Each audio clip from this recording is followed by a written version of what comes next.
This podcast is sponsored by Pogo, Property Operations on the Go. Facility managers know how challenging it can be to keep everything running smoothly. That's why Pogo was created, a white-labeled software solution designed by property managers for property managers. Pogo is your ultimate all-in-one platform for managing multiple assets.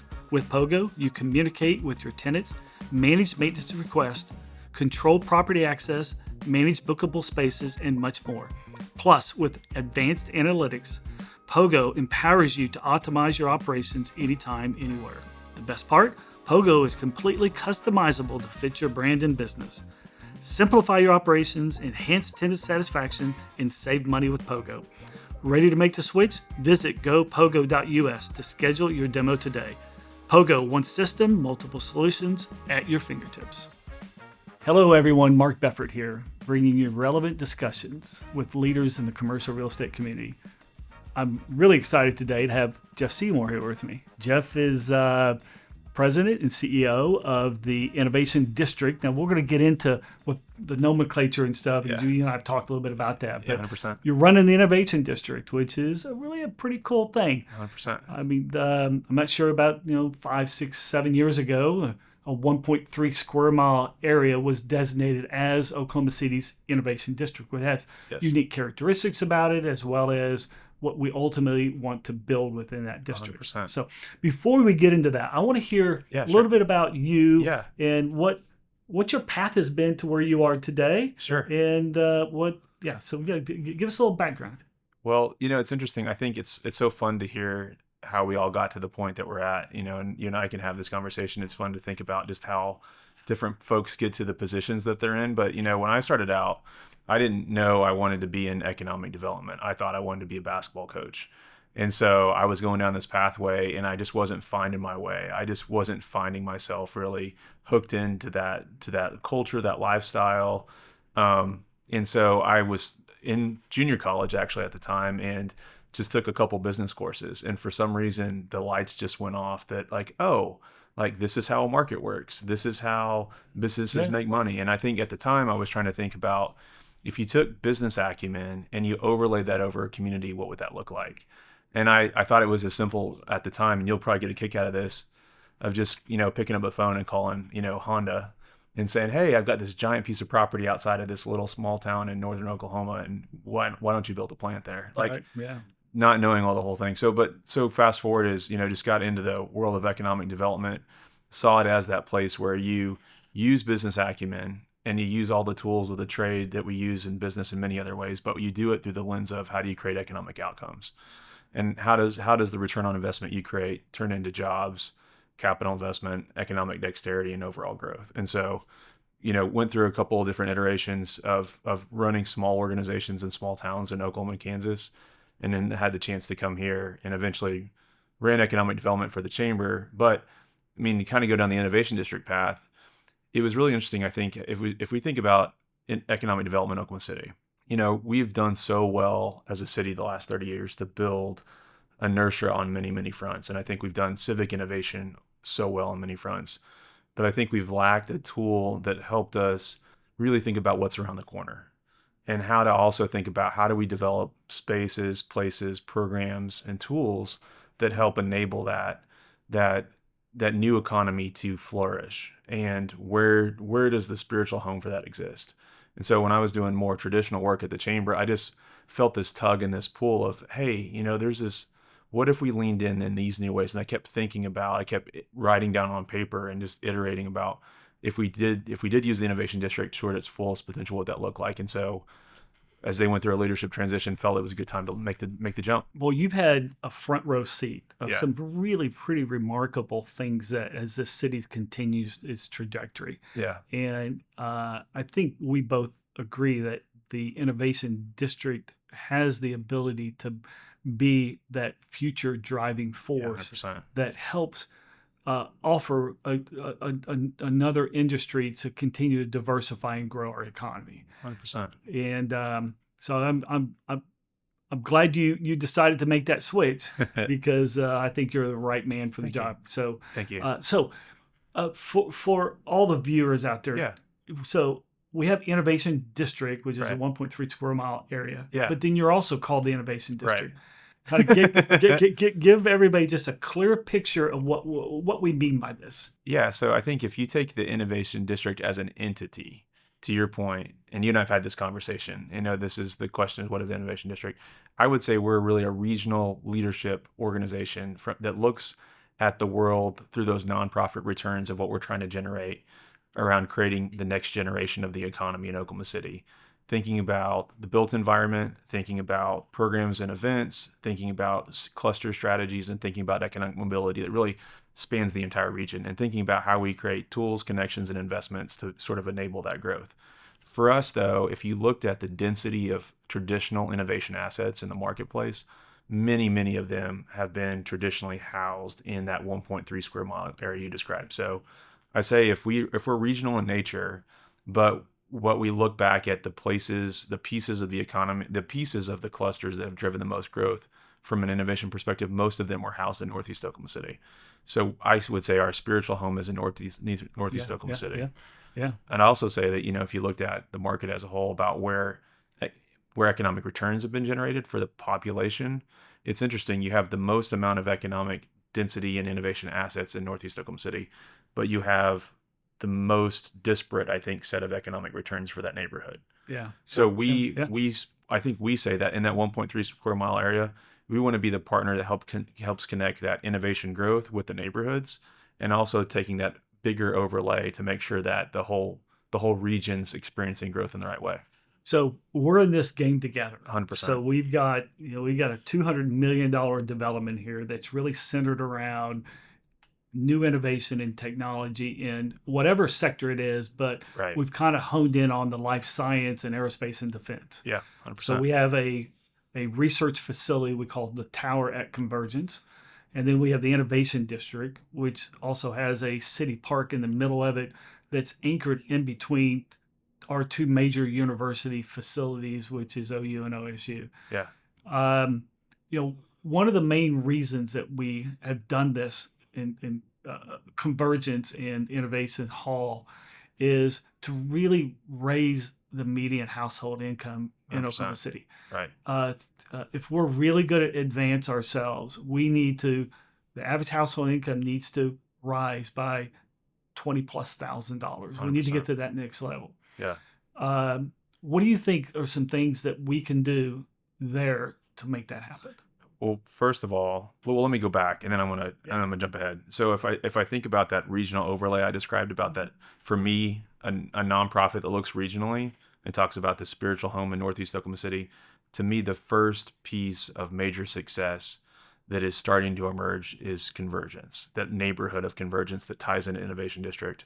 And I just want to call out and thank you and Dick for your leadership in putting that investment in the ground. Appreciate that. I mean, we are steadfast about growing Oklahoma City's economy. And we know that takes a lot of personal risk to do that. I think the things that you and I have seen as partners is that we've seen a lot of inertia on different fronts start to occur in our marketplace. You're starting to see the university system be more focused on commercialization. We're starting to see the opportunities for companies to grow and be more involved in this space.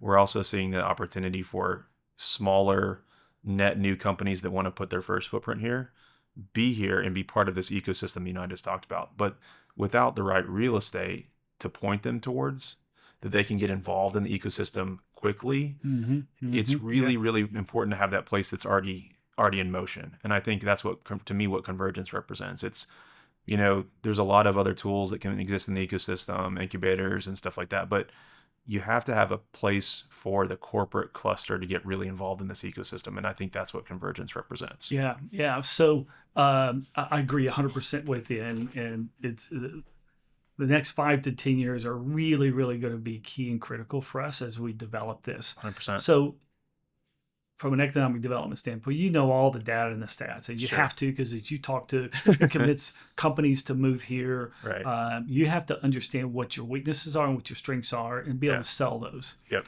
So we are historically a oil and gas related sector, right? Yeah, 100%. What are some things that convergence is going to allow us to do in the next 5 to 10 years to help diversify that?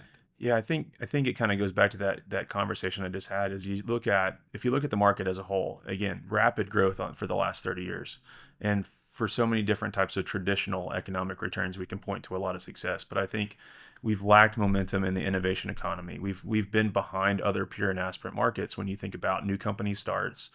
You think about intellectual property, you think about patent creation, you think about research. Yeah. Those are the three things I would think about. Yeah. And so I think for us, convergence is the place where we can see companies dedicate resources with people and investment that is their stake in the ground of what their role and participation is going to be in that economy. I look at the top floor of what you've done with three of our most successful traditional economic partners, Tinker, OU, and Boeing. Yep. For them to have a physical home where they're going to collaborate to think about what's next for each of their companies, and think also about how they interact with different partners in that neighborhood. It's really interesting when I think about my role as an operator of Innovation Hall, which is a partner for you, is it gives me a place for those folks to step out of their 9 to 5 and come and collaborate and meet together, host events and programs that look more forward facing. It allows these interactions, these needed interactions to occur.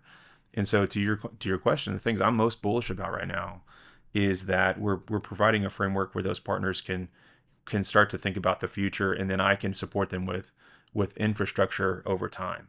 For me, that looks like having a place to train their people, to have their people interact with each other, to sit down and have a beer, to go and have, the forward-leaning technology conversation they need to have.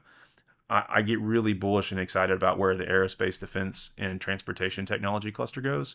I get really excited too about what it looks like to really double down in this moment when you think about all the national factors around bioscience economy, that there's a space for us to grow, to not only solve our problems here, but solve those problems and export those technologies, tools, and even pharmaceutical, development to the world. Yeah. That's great.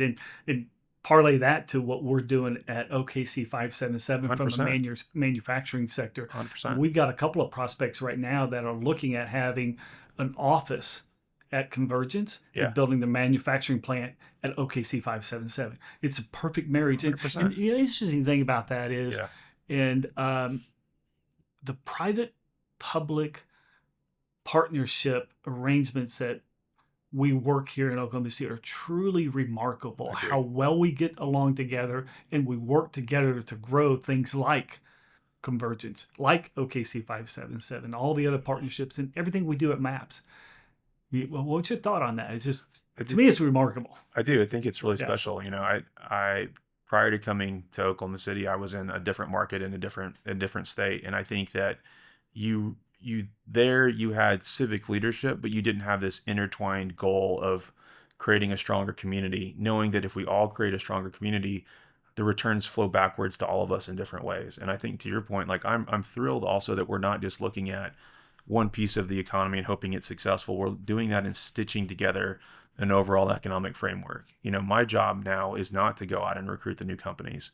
That's the chamber's job, but we work in concert with them. We make sure that there's a place for those companies to land. We make sure that there's an innovation district that's strong, that allows the engineering, the technology pieces of these companies to launch, grow, and be successful.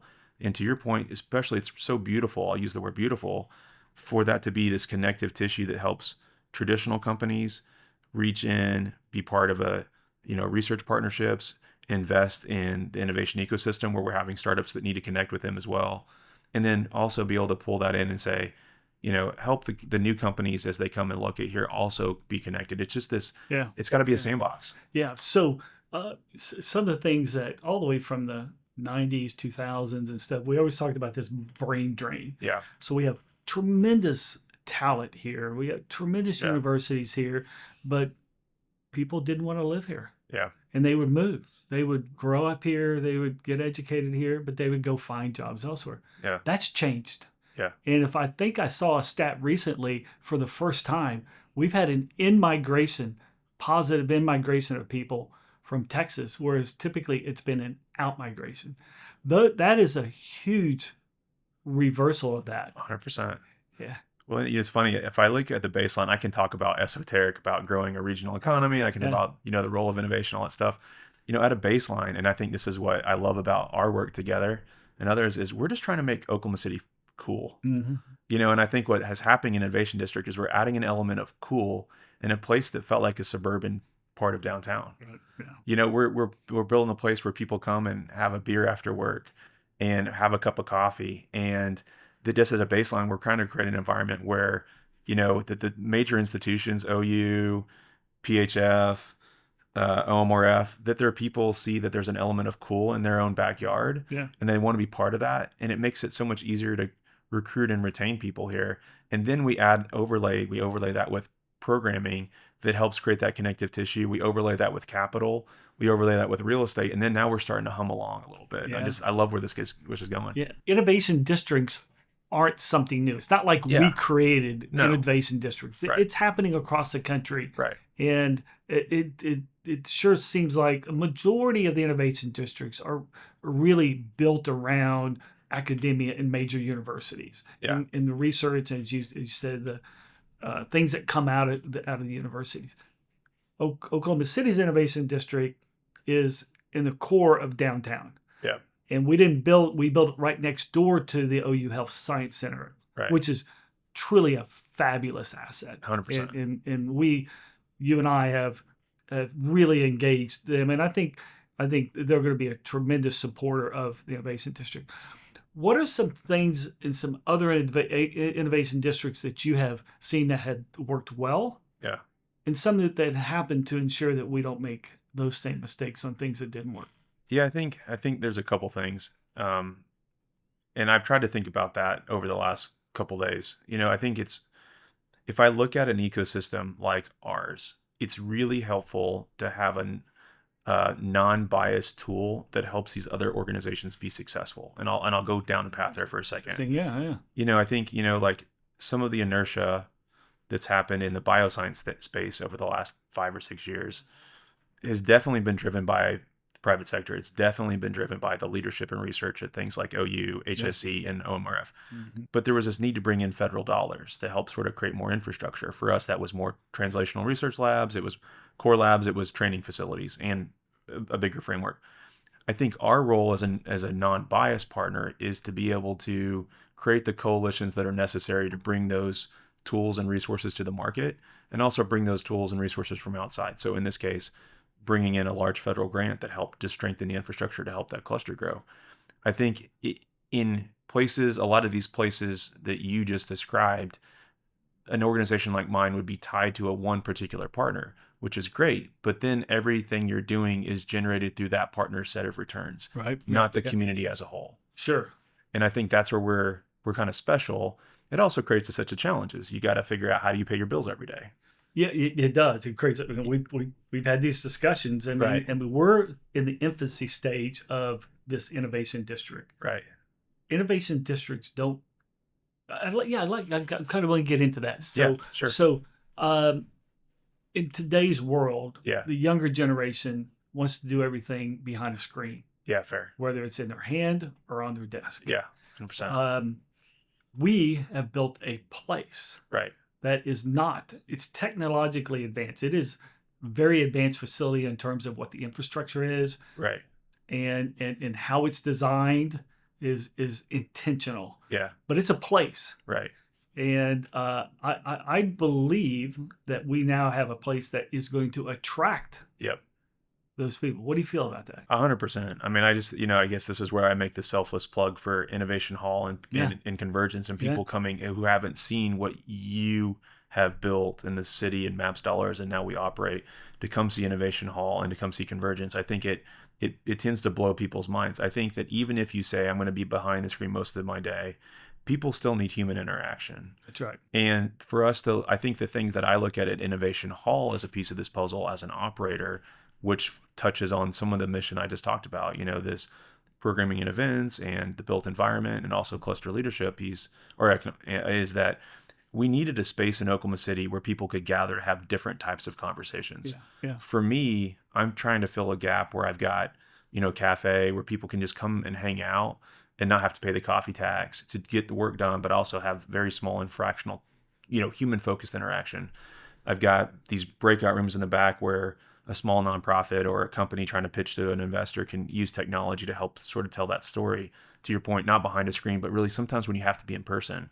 And then this event hall that I think has allowed us to have this framework of, Oklahoma City is a backdrop, technology-enabled conversations, but sometimes when you have to put 200 people in a room and say, this is where we're going and how, that we have a space to do that. And I think, to your point, what I love is that you lead with human first, and then you overlay technology on top of that, and great things happen. Yeah, I agree. I agree. So what are we missing in conversion? So right now we have a bunch of components. Yeah. But and we've got expansion to build a second tower. Right.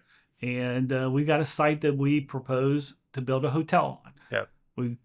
We haven't gone vertical on that yet, primarily because construction costs have really got out of control. Number one, number two, 100%. Interest rates are pretty high, and it's hard to make that financially feasible right now. Right. We do ultimately plan to make that. What else are we missing to ensure that we continue to build the right community? And as you know, we're building the entertainment district, which is going to be built around the multi-purpose stadium. Right. We're going to have housing and retail and all these kind of things, but what do we need at the Convergence for its success? Yeah, I want to answer that. I'm going to make a statement that I think you and I have talked about a lot that I think is really important right now. Is that one of the things I love about Oklahoma City is how much investment we've made in quality of place and these texture of these neighborhoods and these districts. I think it's going to be really crucial that these districts get stitched together at some point in a way that feels really seamless. And I think it's making sure the Innovation District isn't an island, river sport, all these things that really, especially as we present ourselves to the world in 2028, that they can really see a seamless community. I think the things I'm excited about, even including things that you and I have talked about, is, right now I'm playing a very tactical role. I'm operating Innovation Hall as this space to do these things I just described, support community interaction. I'm also managing a technology, a bioscience technology training lab that provides touch labor. Those are pretty tactical. The things I'm excited about are things that you and I have talked about, where it's like, what about a new venture studio? What about getting the corporate environment to put their corporate innovation teams inside Convergence, where it's dedicating people and resources to helping think about not just the company growth, but also the growth that's happening, in Oklahoma City. And then I'll be bullish, and this is a thing that you and I have talked about at length, is I think we need a central driver in Oklahoma City that looks democratic, that looks very community focused, that runs alongside things like maps, that can build a strong corpus, that can make strategic investment in places we have gaps. Mm-hmm. Right now, I think we've made real progress on certain things, but I would love a tool that helps us recruit the right, really smart researchers to Oklahoma City to help offset, and recruit their teams and pay for equipment. I'd love for us to have a tool that's centralized that helps us recruit more federal dollars here and offset those risks. And I love that tool to also have the benefit of running alongside our public education that can make thoughtful investments in STEAM education. And I say that thinking, what if we had a tool that helped us recruit and retain the right teaching staff inside our schools, that was teaching our kids the right, where the economy's headed and enabling them, but also professional development for them and other tools like that you and I would run alongside on the capital front. Yeah, let's talk a little bit about that. So let's take it down a slight notch and say access and equity are two huge components to ensure every Oklahoma has equal opportunity. Yeah. How do you envision Convergence and Innovation Hall really ensuring that everyone has an idea to express their ideas, have an opportunity to really open their minds to creativity, to create that thought and that idea and that business? I think one thing that I love about the way we work and we're thinking is one is, first of all, just to be blunt, you've said this in other conversations, you and I don't own Innovation Hall. The citizens of Oklahoma City own Innovation Hall. And the citizens own it because of their investment into maps. Right. And that space in particular is owned by the residents, but it's also owned by the neighborhood. So I want every resident of Northeast Oklahoma City to see themselves and own the equity in that place and to use it for their own conversations, their own ends, their own means. One thing, though, I think I love about Northeast Oklahoma City right now is when there's a lot of great leaders who are stepping up and providing leadership. I can name Northeast Ren. I'm so excited to work with our new city council person. Yeah. Oh, yeah. Kamal, he's a killer. Awesome. Let's just go knock it out. Yep. But I think the way that we can do this right is we think about the investment that occurs in Northeast Oklahoma City to use the spinoff revenue from that that is already set up structurally to put money back into public education, into STEM education, and to be able to use that as a bit of a flywheel. I love that we've already got some structural things, but I think there's a way to go yet one more layer deeper and make sure that, what has blown me away the most is, and this is, I don't know, this is one of those things, just a self-realization, is a couple of years ago, and this is in the chamber life, we had an opportunity to make a very fractional investment in a coding training school at Millwood Public Schools. And by the way, Millwood Public Schools, their leadership is just top notch. They're just amazing. And and this is where I felt like the guy who came from outside that I needed to find myself as much as what was happening in the school. But that's cool. There was a lack of resources. It was just a lack of resources. Super freaking talented kids who just knocked it out of the park, right? Like coding programs and stuff. A lack of resources was the inhibiting factor to them being successful. And some of this, I think, is making sure as we create in this robust economy, we're flowing resources back into places that don't have them to enable growth and success. So let's talk about it. You've mentioned two things. Sure. You glossed over them, and let's talk about BioTC. Sure. And that's a pretty cool thing. There's been a lot invested in walking through that, and it's pretty crazy. It's crazy. So tell us a little bit about that. Sure. And then we're going to then get into a little bit about the venture studio. Okay, sweet. Yeah. So BioTC is when we received a large tranche of federal and state funds. One of the things we realized to enable the bioscience economy to continue to grow is you have to make sure that you have labor of all types to support that cluster's growth. And so one of the gaps that we saw, and I say this from other folks helped sort of design this plan, is we lacked the touch labor that was necessary to help the biomanufacturing process take place. It's very production heavy, but you have to have really talented folks who can monitor process. So we were able to get approximately $16 to $20 million. Folks who came before me, $16 to $20 million to help put meaningful investment into lab equipment and to offsetting some overhead costs to bring this training center to the market.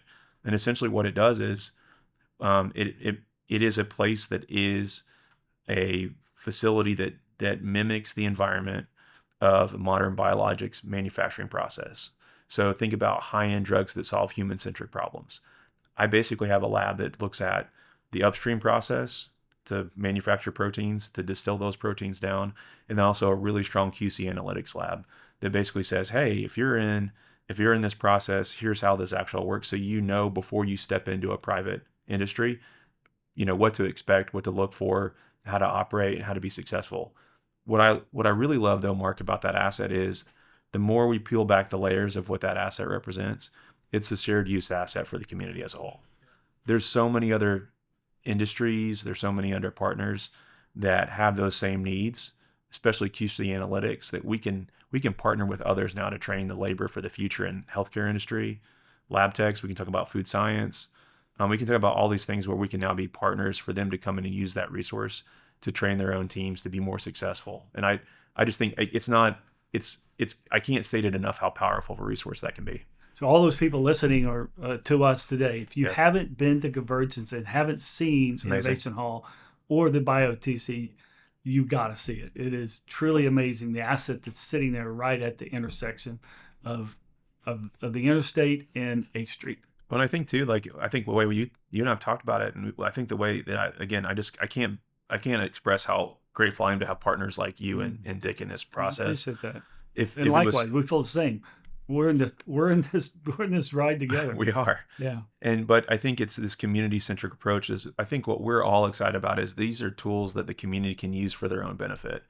In the same way Innovation Hall is a place for others to come in and use that facility to accomplish their means, BioTC is now a facility that I have subject matter expertise that run the facility. But what we want to partner with all the other education partners who are already here to come in and use the space or the equipment for their own means, for research, for fractional process development. I just think that's the heart of how we think about this and trying to create community returns. Yeah. So let's then take that to the next level and go to the venture studio. Yeah, sure. Like what your definition of a venture studio is, and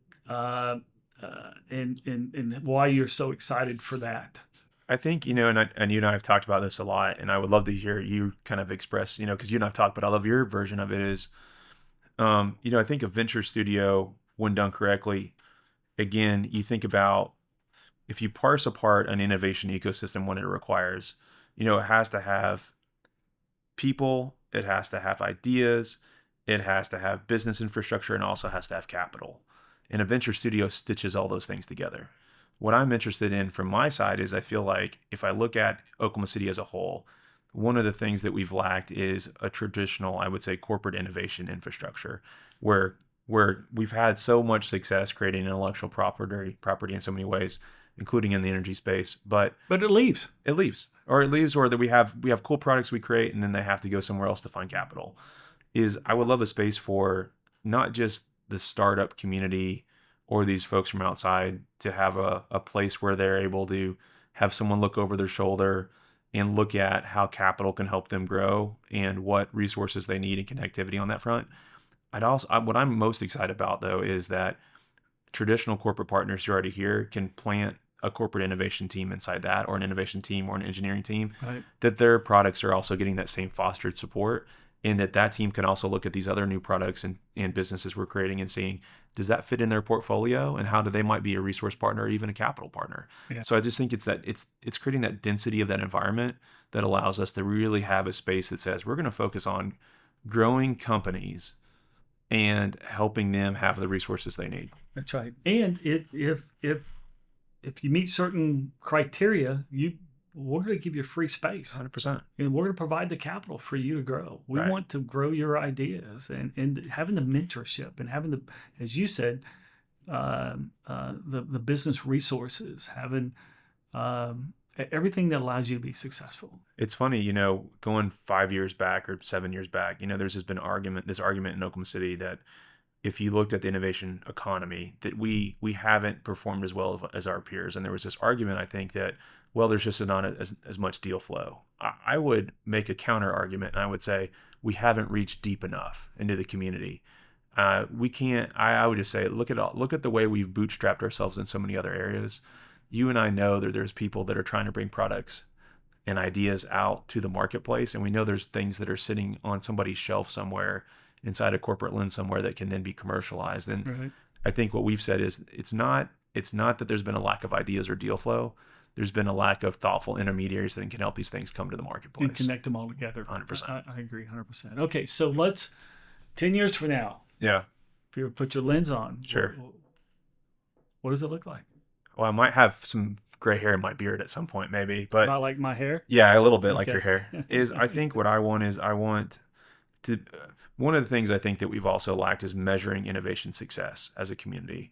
One is I want to be able to I want us to actually set some benchmarks now for things that we need to measure that look longitudinally over that 10-year horizon and figure out what's being successful and what's not.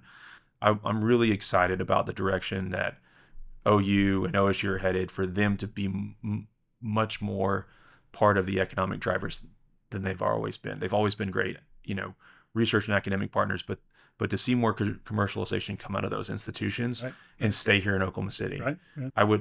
I'm bullish on us, thinking about having more patent creation here. I think we can measure the amount of private capital that's flowing in the marketplace. And candidly, I want to move up the metric scale for some other metros, and I want to be seen as more of an innovation leader. I think this tool about this, candidly, and I keep going back to this innovation fund, this innovation endowment, creating a centralized driver that can really make thoughtful investments in the ecosystem and have those things returned back. I would like to see that thing be big enough that there be some opportunities for really thoughtful, public partnerships on that fund as well. Because I just think you need a tool like that looks at the common good, the connection between public and private, to make sure there's this resource that helps create that inertia long term. So those are some things I'm just thinking about. Great. So where do you want to go? You're young. How old are you? You late 30s? I don't think you're allowed to ask that question. I'm kidding. I am allowed to ask that question. I'm just kidding. How old do you think I am? I think you're in your late 30s. Yeah, I'm 40. I just turned 40. You're 40. So you're 40. Yeah. So I asked you 10 years from now, you'll be 50. Yeah. You still then would have another 10 years to get, or 12 years to get to my age. And by the way, I got another 30 years. So I'm by the time I'm 90, I'm probably going to hang it up. Okay. So if you make it tonight, you got 50 plus years. Where do you see yourself that's 20, a long 30 time, years from now? I think my wife and I have come to the conclusion that in my business, and I think it's a little bit like the real estate business, is that you can choose one of two paths. You can go from city to city to city to city to city and hope that you create outcomes in those places and you have a certain feel good, or you can put some roots somewhere and figure out how you're going to help that community be successful and that you're going to be part of that ride. And I think we've pretty much said we want to be here because we see what's happening here and we want to see our continued growth and that success. I think what I want to see is I want Innovation District to become that driver that I talked about, have a reputation of driving success. And then I don't know what's behind that. I do think that we're pretty committed to being here for the long haul, as long as Oklahoma City will have us. I think that we're really excited about being really bullish on the set of interest and activity that's now being generated here that's turning into these really successful outcomes.